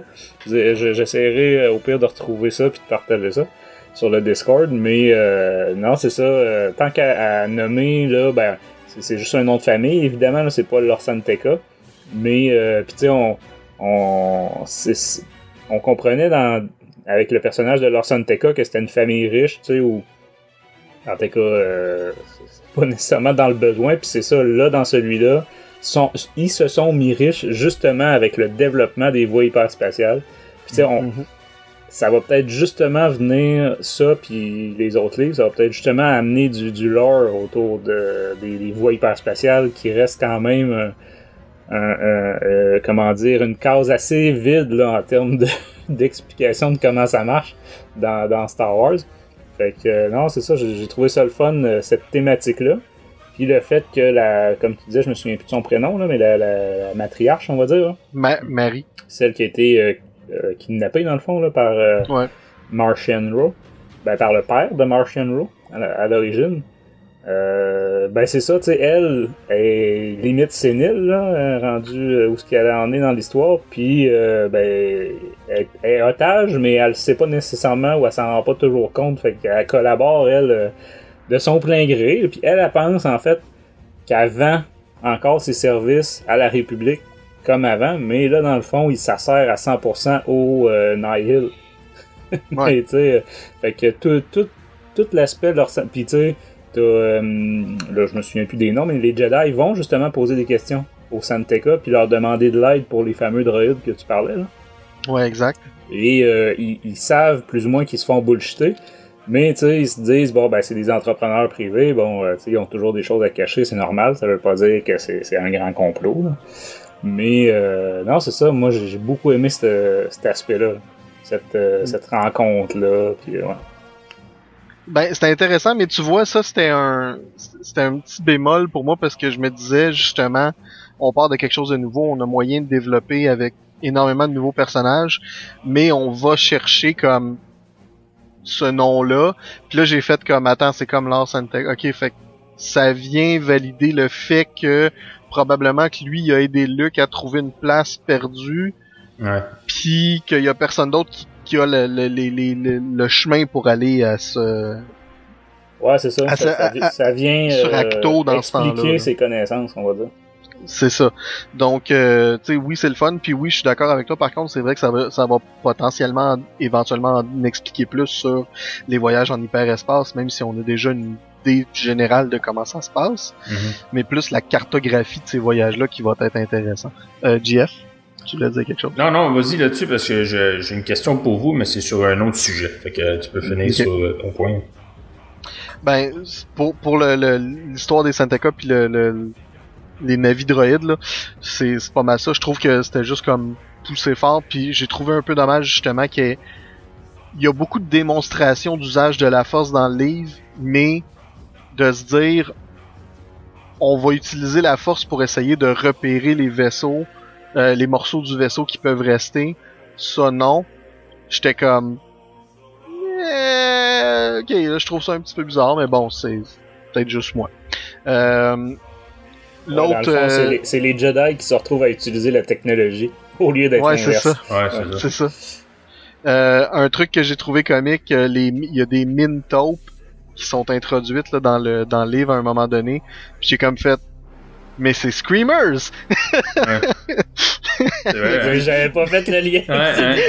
T'es allé chercher ça loin. Ben, avec la description que j'avais, j'étais comme, il y a des bébites qui courent en dessous de la terre, pis là tu vois comme la terre qui remonte, mais là, ils sautent, pis là j'étais comme, ben voyons, c'est des Screamers, ok. Tu vois, ce film-là n'existait plus dans ma mémoire, mais là tu viens de le ressusciter, tu vois. Ça c'était celui avec Roy Dupuis, hein, c'est ça? Avec Roy Dupuis, ouais. Bon. Fait que les Français qui nous écouteraient, là, vous chercherez Screamers. Oh my god. Ouais, ça c'est quoi ça, en 1994, là? Quelque chose dans les années 90, ouais. C'est ça. Quand Cécilie était même pas un projet. T'es pas né. Quand les parents de Cécilie se connaissaient pas. Puis, ben pour finir, on parlait des personnages. Le fait qu'il n'y ait pas de dramatisme personnel, je trouve que ça peut compliquer les choses. Mm-hmm. Beaucoup plus que Tron Ascendancy. Selon moi. Puis Tron Ascendancy en a un. Fait que je trouve que c'est comique. Puis on parlait de Yoda, puis il y en a qui disaient justement, il y a les auteurs parlaient des personnages qui étaient là. Puis là, Yoda est là. Yoda, on s'y attend parce qu'on sait que ça fait des centaines d'années déjà là dans la menace fantôme. Puis on sait que ça se passe 200 ans avant la saga des Skywalker. Mais je m'attendais pas à ce que Yarel Poof et Oppo Rancisis soient des maîtres Jedi sur le conseil à ce moment-là. Mm-hmm. Puis ça, j'ai trouvé que c'était un petit peu comme de l'étirage de sauce de conseil Jedi, mais on les connaît pas, on connaît pas nécessairement toute leur race, donc oui, ça se peut qu'ils vivent aussi longtemps que ça. Mais pas de Bref. Yaddle, par contre. Non, il n'y a pas de Yaddle. Pas de Yaddle. Mais Yaddle, je pense qu'elle a été comme nommée au conseil juste un peu avant. Ah, ok, Épisode ça, je savais pas. Mais ouais, c'est vrai que là, tu sais, ça fait quand même 3 Jedi qui auraient été sur le conseil pendant très très longtemps. Mais, C'est ça. Puis surtout qu'on Pendant parle d'un au moins ordre de 200 Jedi, ans, là. Ouais, effectivement. Puis un des deux, je me souviens plus c'est lequel, mais il y en a un des deux qui survit à l'ordre 66 aussi. Celui qui a des cheveux, là, c'est ça, il a l'air d'un chien qu'on ne voit pas le visage, là. Au pour NC6. Lui, il est dans la liste, encore une fois, dans un comics de Charles Soule. Il fait partie dans la liste là, des Jedi qui sont poursuivis par l'Inquisitorius parce qu'ils ont survécu à l'ordre 66. Fait que, on sait pas. On va peut-être le revoir encore. Fait que Charles Soules est en train, dans le fond, de nous faire un peu un Dave Filoni de lui-même, puis il Ouais, ramène c'est des ça. personnages avec lesquels il a Exact. déjà travaillé. Ouais, et voilà. Ouais. Mais bref, bon, c'est ça, tu sais, en gros, j'ai trouvé que l'introduction de l'émergence était quand même intéressante, mais je m'attendais à quelque chose de vraiment beaucoup plus majeur que ça comme événement pour changer toute la galaxie, parce que il y a un vaisseau qui explose en hyperespace, ben, qui se fait déchirer en hyperespace en fait, puis là il y a des morceaux qui se ramassent à sortir d'hyperespace un peu partout, puis on s'est, tu sais, comme essentiellement attiré par les soleils des systèmes là, autour des points où est-ce qu'ils sortent. Mais quand tu sais, je trouve pas que ça c'est une menace pour toute la République. Il l'explique dans le livre que oui, tu sais, c'est une menace pour les voyages hyperspatiaux dans le Outer Rim. Mais on sent quand même que la chancelière a une espèce de est hautaine par rapport à ça là, puis c'est comme mais ok, ben on va arrêter là juste pour tout de suite là, mais ça va nous coûter cher puis tout le kit là, fait qu'on va voir qu'est-ce qu'on va faire. Puis je trouve pas comme événement, tu sais, que ça soit comme si majeur que ça. Puis j'ai été un peu déçu là par ça, parce que je m'attendais à quelque chose de, tu sais, vraiment beaucoup plus impactant là. Tu sais, si tu m'avais dit le vaisseau il explose comme pas loin de Coruscant, là ben tu sais, comme là c'est vraiment comme ok, là on est under attack là, tu sais, là il y a un problème. Mais dans le cas présent, c'était plus, en tout cas, on apprend à la fin que c'était comme voulu, parce que c'est vraiment une machination de March and Row pour justement s'en aller vers quelque chose d'autre qu'on va comprendre dans 48 livres d'ici. Mais c'est vrai que le noyau, tout ça, est pas très très menacé, à part peut-être économiquement, puis même encore. Moi, je pense, je l'ai peut-être moins, mais maintenant que tu le dis, t'as raison. Ça m'a peut-être moins frappé dans le sens que ça reste qu'ils sont secoués par l'aspect nouveauté de la chose, ou tu sais, imprévisibilité. Ils savaient pas que c'était possible. Ils comprennent pas qu'il ait pu y avoir un impact en hyperespace. C'est ça, eux, dans leur tête, ça se pouvait pas. C'est ça. Mais oui, t'as raison.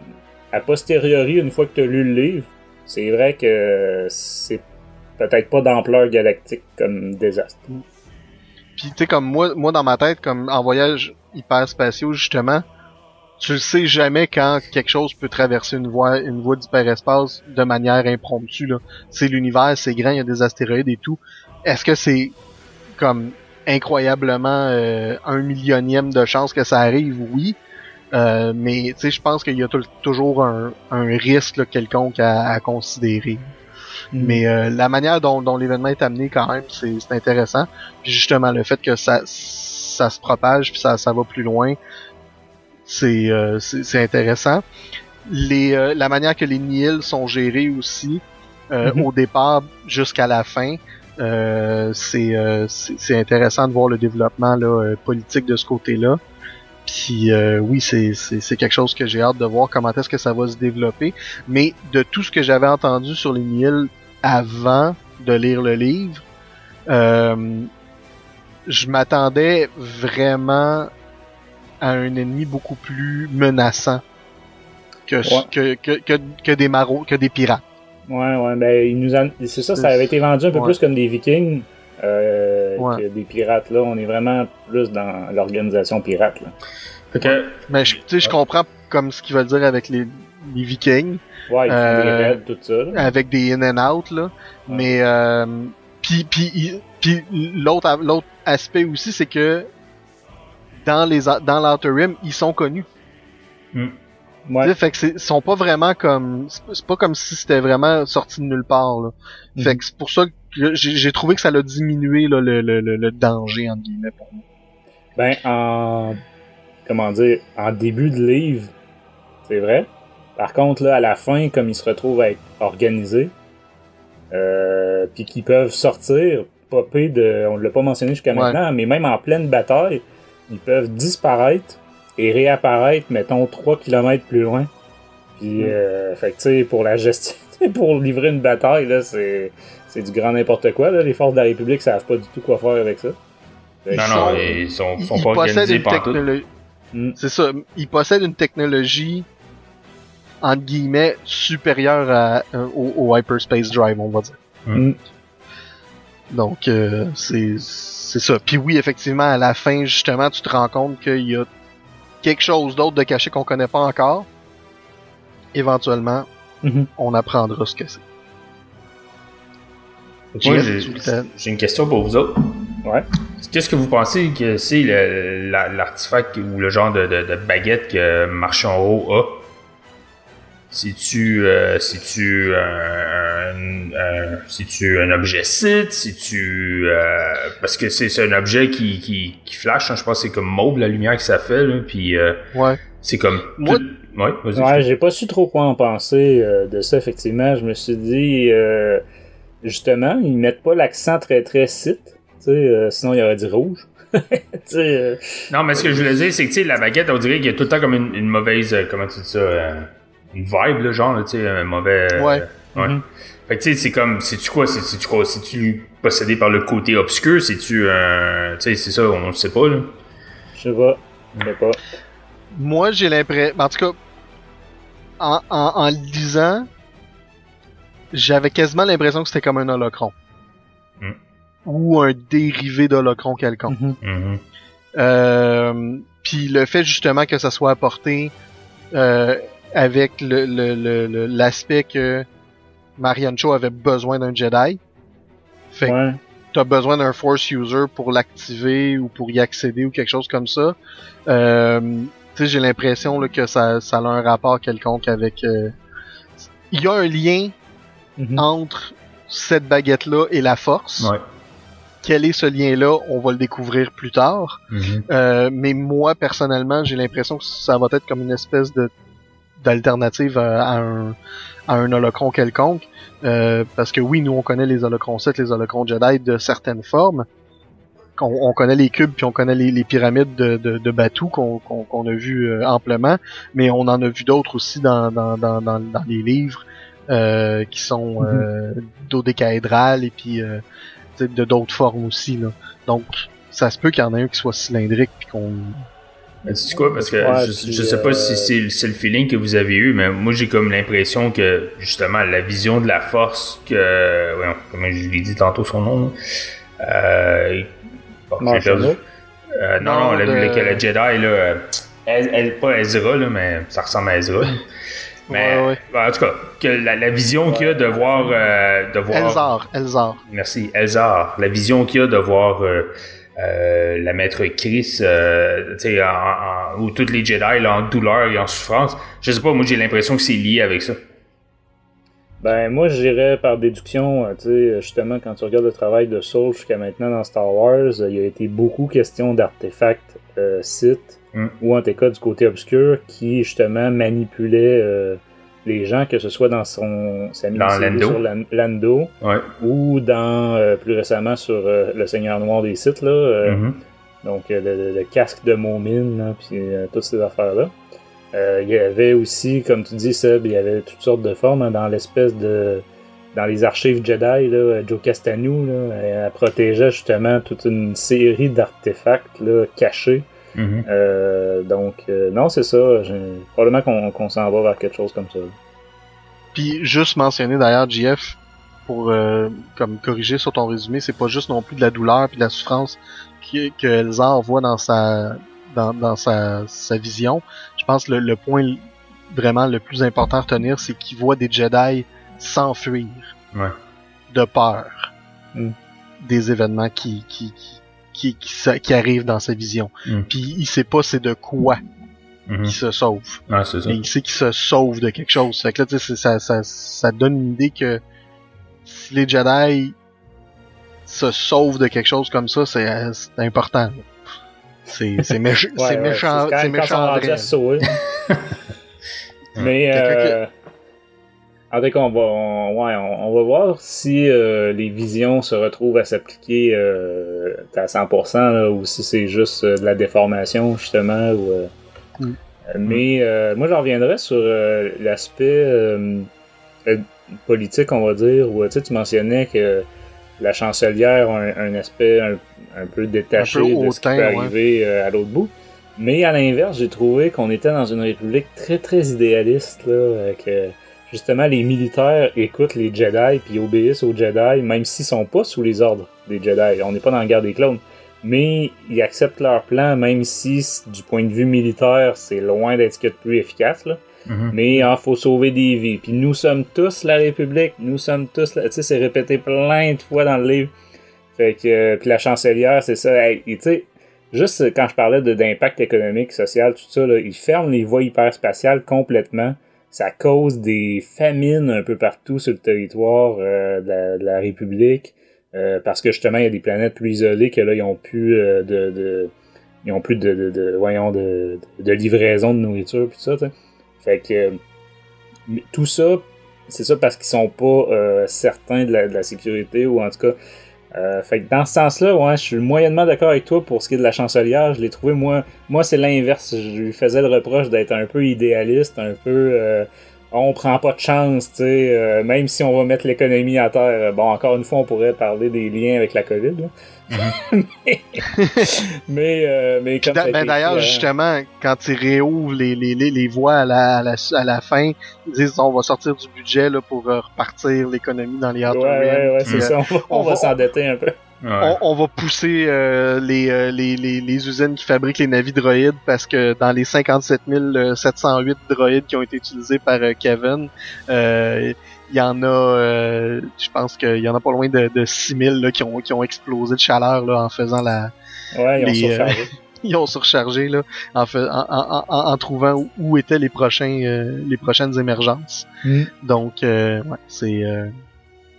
Mais sinon c'est ça, je suis assez d'accord avec toi quand même que moi aussi, c'est sûr que moi j'essaye de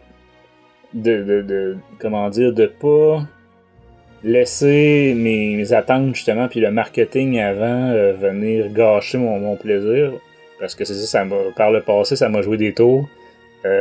Puis tu vois le plus grand exemple c'est Rogue One, que ça reste mon film préféré. Mais j'ai été déçu quand je suis allé le voir la première fois. Okay. Fait que, parce que c'est ça, un marketing, là cette fois-ci on nous vendait des Vikings de l'espace et comme tu dis, un great disaster, vraiment de quoi d'ampleur galactique, etc. Est-ce que c'est ça, moi aussi je me demandais à quel point, parce que oui, puis l'Xbox le mentionnait, c'est quand même, il y a eu des milliards de morts. Mais bon, c'est ça. Comme tu dis, c'est des morts sur un plan galactique, tu sais, c'est ça, on n'est pas à Coruscant, à Alderaan, ou en tout cas, bref, dans le noyau, là, fait que... Mais, c'est ça, c'est pas... ça reste quand même... Le fait, justement, que ça vienne paralyser les voies hyperspatiales, puis que là, pour les gens, comment dire, ils savent même plus s'ils vont pouvoir les utiliser de façon sécuritaire. Tu sais, nous, on le sait que de toute façon, par après, le problème est réglé, mais... C'est ça, eux se posent vraiment la question. Fait que, puis en plus, quand ils s'adressent au Santeca, ils se font dire non, ça se peut pas, c'est impossible. Ouais. Ah, gars. Sinon, JF, t'avais-tu des éléments là, que t'avais accroché? Non, je veux dire, je pense que vous avez pas mal tout couvert. Moi, c'était plus le genre de baguette qu'il y avait à la fin, pas à la fin, mais que la baguette de Marchion. Ouais. Donc c'était ça, puis tu sais voir, tu sais, parce que tu sais on nous le vend comme C'est pas des sites, là, c'est vraiment comme des pirates puis tout ça. Puis je sais pas pourquoi, j'ai l'impression moi que le côté obscur et tout est en arrière de tout ça d'une façon ou d'une autre. Puis que c'est peut-être ça qui va, à la fin, qui va ramener justement le retour des Sith. Parce que d'après moi, cette période-là se termine un peu avant que Palpatine. C'est quoi, Palpatine, il devrait être plus jeune. Fait que, au moment où l'apprenti de Darth Plagueis, donc, d'après moi, c'est ça, quand ça va se terminer, là, d'après moi, c'est là que Darth Plagueis va apparaître là, dans le portrait là, à la fin de la dernière phase de ces romans-là. Mm-hmm. Fait que, non, c'était juste ça. On va voir la série des Acolytes aussi, là, fait que. Avec un nom comme ça, puis le logo qu'ils ont montré, on suppose que ça va être une question de côté obscur. Oui, si j'ai juste un petit commentaire, pas négatif, mais négatif, soyons honnêtes, là, c'est le fait que le prochain livre sort juste dans 6 mois. Je trouve ça... je trouve ça loin parce que, écoute, premièrement, Light of the Jedi devait paraître à l'automne dernier. Donc, fait que le livre il était prêt. C'est pas comme si ils ont fini le livre au mois de décembre. Donc, c'est comme 9 mois à peu près de différence entre les deux romans, s'il n'aurait pas été retardé. Donc, je trouve ça un peu loin. Je sais que il y a Into the Dark qui sort dans 2 semaines, qui va paraître, puis que là, on a d'autres romans là, qui sortent en attendant. On a le dernier roman d'Alphabet Squadron, Tron. Mais c'est juste, je trouve ça un peu bizarre pour une série que c'est si long entre les romans. Si on regarde ce qui avait été fait dans le passé avec Legacy of the Force, je pense que ça sortait à tous les mois. Même un peu avec New Jedi Order ou il y en avait une autre série que je me rappelle plus. Là. Mais c'est ça. Il y a peut-être un peu le même principe qu'en France, ils veulent pas surcharger le marché non plus là, d'un seul coup. Parce que comme tu as dit, il y a le deuxième Tron, il y a le troisième Alphabet Squadron. Tu vois, NGO sont sortis à peu près aux 4 mois, les livres. Aux 4 mois. Parce que c'était 19 sur 5 ans. Ouais, c'était ça, hein. T'avais un hardcover plus 4 ou 5. Ouais, t'as raison. C'était à peu près aux 4 mois. Puis, à comparer à NGO, à comparer à Fate of the Jedi, puis Legacy et compagnie, Project Luminous est vraiment sur plusieurs plateformes. Fait que, oui, là, on a un roman pour adultes, mais en même temps qu'on a le roman pour adultes, on a déjà les BD qui ont commencé à sortir. On a les romans pour les romans jeunesse aussi. Donc, je pense que on a de quoi se mettre sous la dent au niveau de cette histoire-là, même si c'est pas juste pour adultes. Ouais, même si c'est pas la suite directe.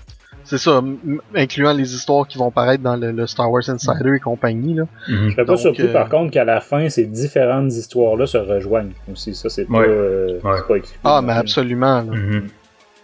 Mais pendant qu'on est dans le sujet là, de l'aspect publication, tout ça, comme tu disais, je suis pas sûr qu'on va retrouver malheureusement Charles Soule, en tout cas dans la première phase. Là, le deuxième roman adulte, c'est Cavan Scott. Il alterne aussi avec les BD, parce que sont 5 auteurs sur ce projet-là. Donc Charles Soule, Cavan Scott, Claudia Gray, Justina Harlan et Daniel Rosé Holder. Bon là, fait que là, puis ils ont l'air d'alterner les différents supports. Fait que justement, une fois, il y en a un qui fait un jeunesse, l'autre il fait l'adulte, l'autre il fait la BD. Fait que moi, ma seule crainte là-dedans, c'est qu'on va peut-être voir Daniel Rosé Holder faire un roman adulte encore. Moi, je peux pas dire que j'ai été fan de Last Shot. Fait que, en tout cas, surtout en termes de structure. Non, c'est ça. Fait que, on verra. Puis Justina Ireland, je sais pas si vous avez lu son premier roman Star Wars, c'était dans les 3 qui avaient sorti pour Galaxy Z. Là, c'était A Crash of Fate. Et puis honnêtement, il n'y avait pas le moindre lien Star Wars. Là. C'était vraiment une petite histoire d'amour qui se passait à Batuu. Mais pas très intéressant, là, fait que elle, dans le fond, là, elle va faire le 2e roman jeune adulte. Fait que Claudia Gray fait le premier, Into the Dark, puis Justina Ireland fait le 2e, je me souviens plus le titre, là, mais qui est prévu pour juillet. Fait que, mais c'est ça, j'ai l'impression qu'ils vont alterner d'un support à l'autre. C'est pas comme un Alexander Freed avec Alphabet Squadron ou Timothy Zahn avec les Crown, que bon, c'est toujours le même auteur qui fait la suite. Puis, espérons, en tout cas, j'espère que ça va pas venir trop changer le style ou changer, changer le déroulé. Sinon, moi, on l'a brièvement mentionné avec le fait que les Jedi avaient des relations entre eux, là. Mais je reviendrai sur justement les Jedi, l'ordre et tout ça, qui est quand même relativement différent. Hein. On a vraiment un ordre. Tu as mentionné des fois il y avait des armures. Des fois ils sont en armure de combat, des fois ils sont en comment dire, en uniforme de parade, comme on dit dans notre monde actuel. Fait que j'ai trouvé ça spécial, hein, parce que tu sais dans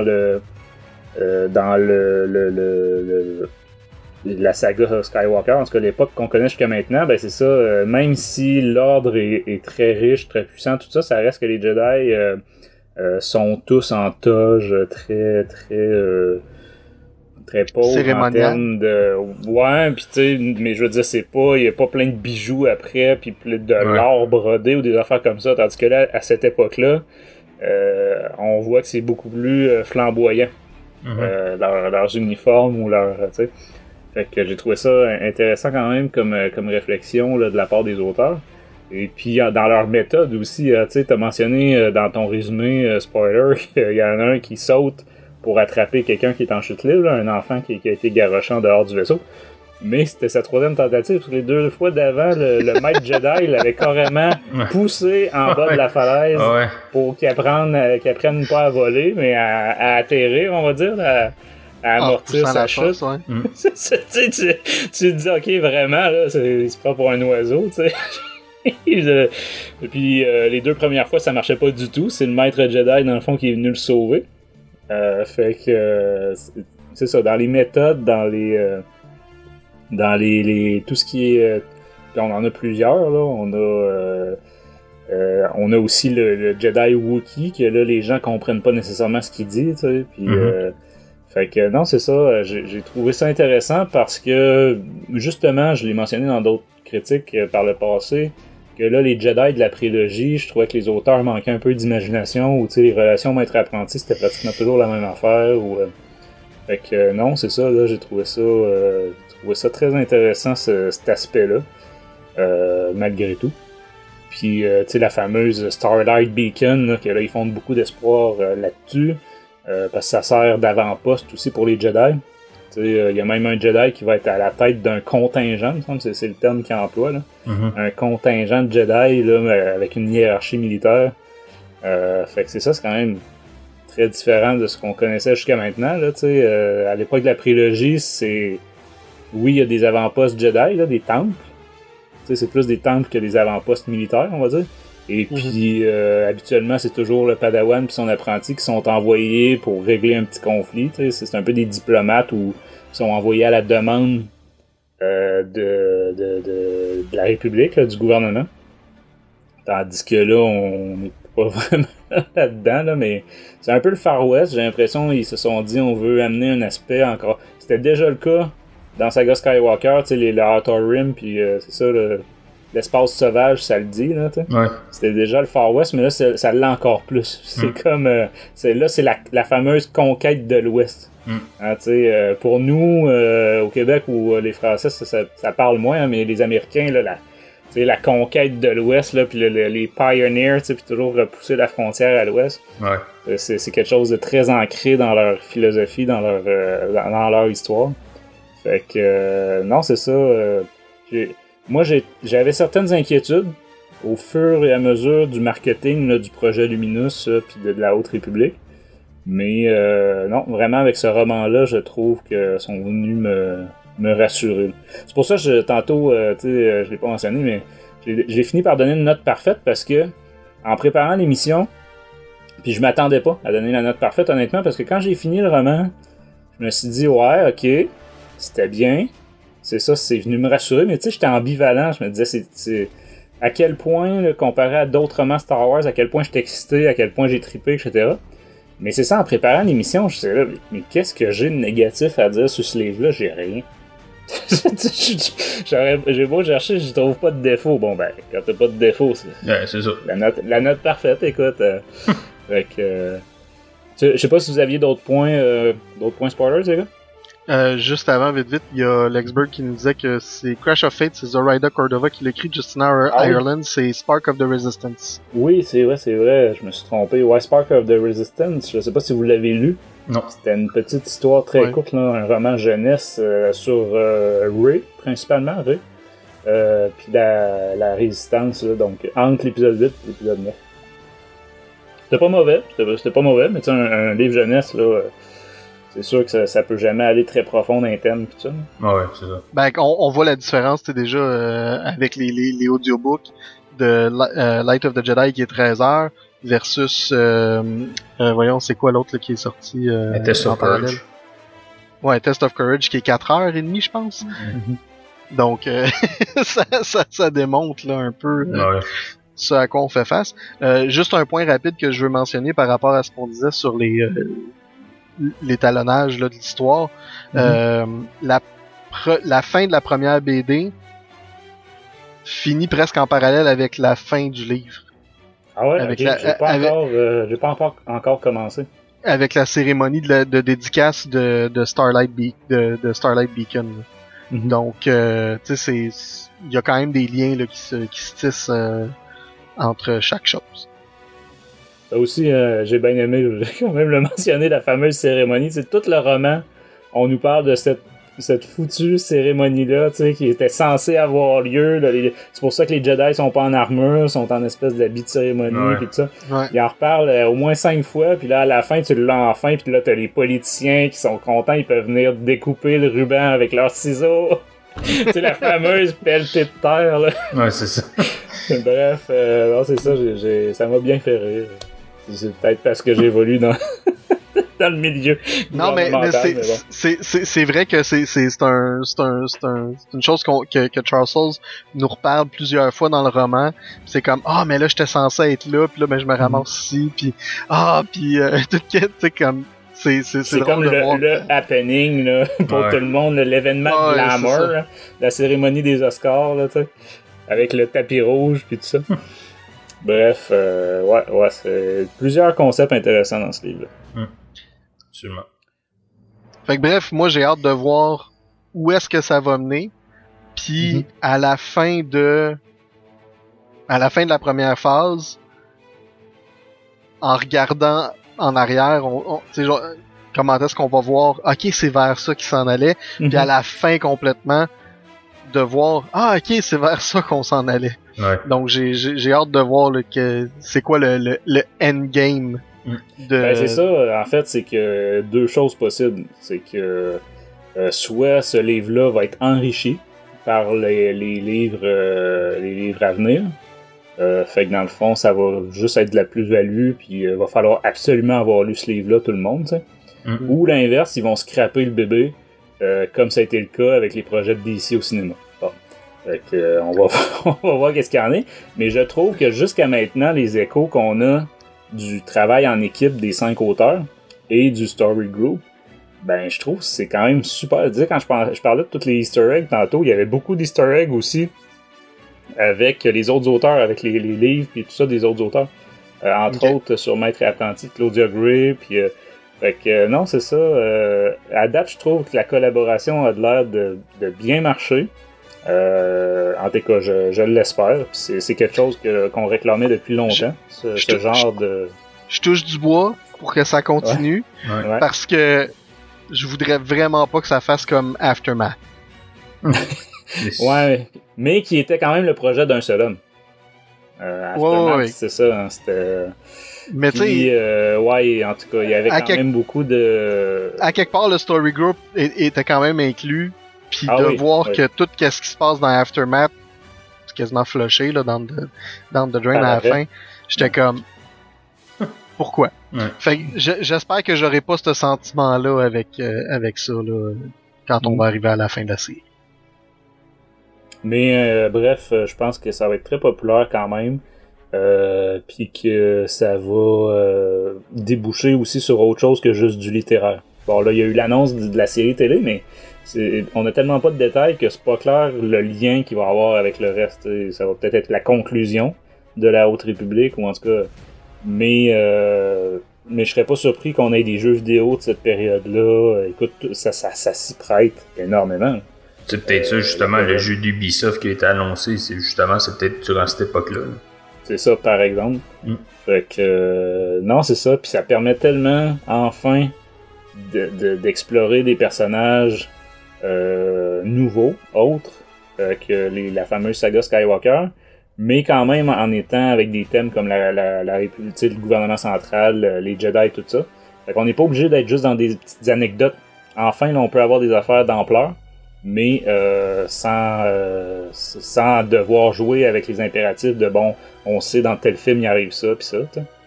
Fait que, bref, écoute, je pense que c'est sur ces critiques qu'on pourrait quand même dire bonne. Bon, il y a JF qui est venu encore une fois faire son avocat du diable sur la note. Non, c'est Seb, c'est pas moi. C'est Seb. C'est moi. Ah oui, c'est Seb, c'est vrai. Je sais qu'habituellement c'est moi, là, mais cette fois-ci c'est pas moi. Non, pour une fois, c'est moi. Non, c'est ça. C'est correct, c'est ça, c'est Loïc qui dit à chacun son Star Wars. Bon, ben, c'est ça. Et c'est ça, on va conclure l'édition d'aujourd'hui de Star Wars en direct littérature. Comme toujours, si vous avez des suggestions, des commentaires, des réactions, des insultes, même, qui sait, on les prend. N'hésitez pas à venir discuter avec nous, là, Facebook, Twitter, Instagram, Discord, YouTube. Même si c'est beaucoup sur Discord que l'action se passe ces temps-ci, on a des gens qui rejoignent le serveur pratiquement tous les jours. Donc, c'est super cool ces temps-ci de ce côté-là. Mm-hmm. Et on vous demande, si possible, n'hésitez pas à nous partager les émissions sur vos différents réseaux sociaux. C'est comme ça souvent que les gens nous disent qu'ils ont découvert le podcast. C'est peut-être comme ça que vous-même, vous l'avez découvert. Donc, on vous invite à le faire. Côté prochaines émissions, JF, qu'est-ce qu'on a au programme? Donc, il y a une émission Gamers en préparation que nous allons faire sur, justement, la fin de l'exclusivité de EA pour les jeux vidéo Star Wars. Et il y a aussi une littérature en préparation qui va couvrir les volumes 12 et 13 de la BD Star Wars, ainsi que volumes 5 et 6 de Dr. Aphra. Yes, donc de la part de toute l'équipe. Merci d'avoir été à l'écoute de Star Wars en direct, la voix du fandom Star Wars. Et que la force soit avec vous, car nous sommes tous la République.